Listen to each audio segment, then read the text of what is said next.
the disillusionment stage in a relationship. So anyway, the central question is, can you control your emotions with reason? Because in a relationship, you need to be able to talk about your feelings. You need to be able to be heard. This is a moment of progress, and actually this central concept is the foundation. If you want to go into couples therapy, if you want to do couples coaching, anything in terms of relationship, the central question that I always talk about with my coaching clients and my therapy clients is that, are you expressing what you need? What is it that you need from your partner? And are you expressing what you need, and are you getting it? And that's really, in a nutshell, I mean, it's just a fancy way of saying all of these things, and for some people, it's really difficult. It's very, very difficult to be able to express what they need, because for some people, it's difficult to be able to recognize what they need. And then it's very difficult to be able to express it to somebody and then expect them to do exactly what you say. That is a very frightening process for a lot of people. Throughout the entire body. It's processed in your brain, it's processed in your heart. All of the networks in your body is all processed. Emotions can take control and take hold of everything in your body. So that's something that you need to know. It's also important. Emotion is also central to problem solving and to thinking and making decisions. And this is why someone might tell you, okay, before you make a big decision, it's important for you to sleep on it. Okay. So why is that? You may have been given a certain number of facts. You may have been given some information, but it really helps to increase your intuition, right? Your intuition going within. So you need to be able to go within and see what's happening in your body, what your emotions are, in order to make a good decision. So you know what? Something about that isn't right. I don't get a good feeling about this. My intuition is telling me something is off. And that's why, what happens when you do not follow your intuition? You're like, good grief, I knew it was a bad choice. You knew it. And so emotions help you. Okay, they help you make good decisions. Okay, you sleep on it, your body is able to process the emotions. And believe it or not, something in your emotions that you should never ever ignore is telling you something. Okay, it's telling you how to make decisions and what to do, and follow your gut and follow your intuition, because that is your body helping you. Okay, I think I talked about that enough. So that's important. So let's talk a little more about how this process happens. Okay, so I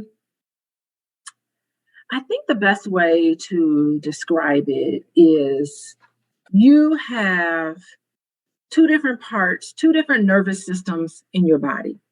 Okay, so one nervous system is called your sympathetic nervous system. Another system that operates in your body is called the parasympathetic nervous system. These two nervous systems, that's what makes human beings so unique. This is what separates us from animals. We're not primal creatures operating on a certain primal level of instincts. Okay, that level of instincts. We are complicated individuals because we have a parasympathetic and a sympathetic nervous system. So that is what makes us unique.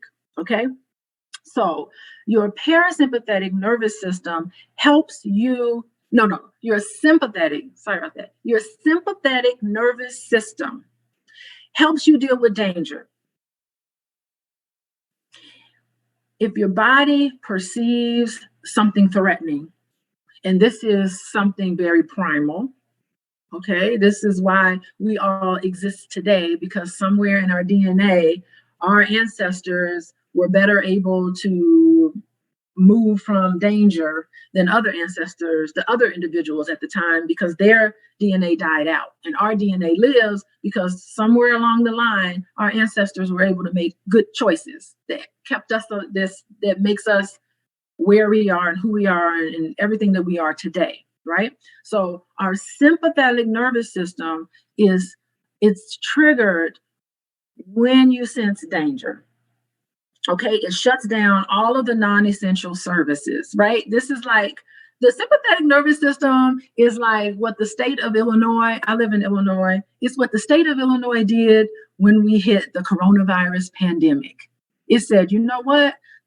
This state is threatened, our system is threatened. We need to shut non-essential systems down. So non-essential services, I couldn't get my hair done, I couldn't get my nails done, I couldn't get anything done because that was non-essential. All of that was shut down, and only the essential part of Illinois operated, right? So that's what happens when you're threatened by something. So Illinois perceived that coronavirus was a threat, and so they shut everything down that was non-essential. Well, your body does the same. Okay. So when you're threatened by something, everything is non-essential. So what your body does, it restricts the blood flow.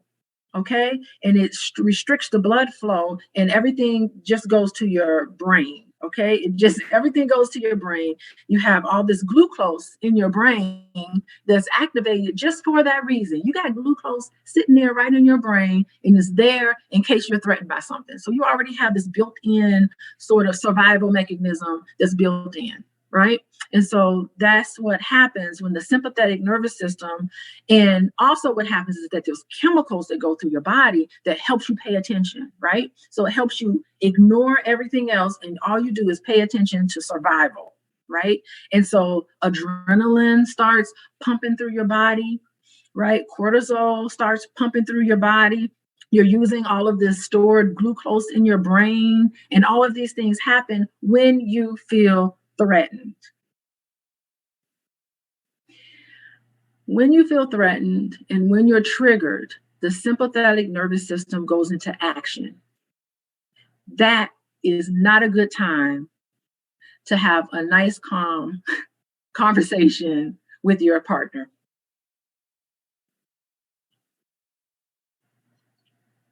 That's when you start flooding. That's when you need to take a break, because you are not able to hear. You literally, because your body is like, oh, coronavirus, we got to shut it all down. You literally are not able to hear what your partner is saying to you. You can't listen to them. You can't communicate with them. You can't do anything because you're in this heightened state of awareness, because it is our primal need to survive. Because we're not in the wild. We're not worried about whether a lion is going to eat us up. So we don't really need to use it in that context, right? But sure happens in our relationships. You can't take information in, and it's useless to even try to talk about problems and solve it out. That's the only time I think withdrawal needs to be used.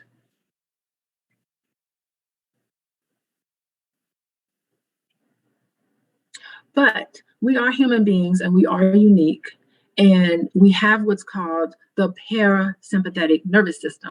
Thank you, God, for that, right? So, the parasympathetic nervous system is everything that helps your body flow. Everything, it helps the blood pump, it helps your heart, your kidney, your organs function. It's all of the things that help you function when you're nice and relaxed and calm.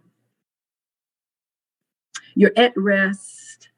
And what your body is doing when you're resting, your body is storing energy, because your body doesn't know when your sympathetic nervous system needs to come online, but your body is like storing up the glucose in your brain. It's helping you sleep, and it's doing all these things because it may need it for future, right?